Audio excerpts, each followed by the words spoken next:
aqoonsigii marka qofku dantiisa waxa uu ka dhaxarki waayo inuu sidoo doono ugu jeesjeeso ama ugu ciyaaro waxa kale oo jira oo aan la soconaa in maanta aqoonsigii iyo rajadii reer Soomaaliland inta badan ay sugayeen dad badan oo madaxay ay ka dhigeen wax jeesjeesa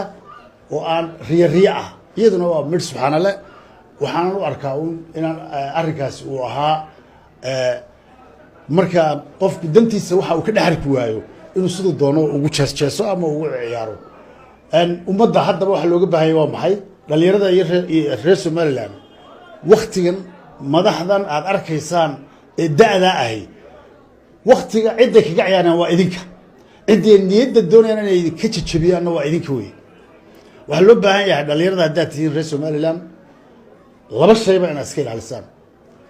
qof waqtigiisii soo qaatay macaani qaar wuxuu doonaba ha u lahaado oo soo dhameystay inuu adiga waqtigaa ka qaado xorriyadaada ka qaado qolo iyo waxaan loo baahnayna uu kugu adoonsado oo ugu noqoto adoon aan fikri karin oo maskaxdooda ka shaqaysiin karin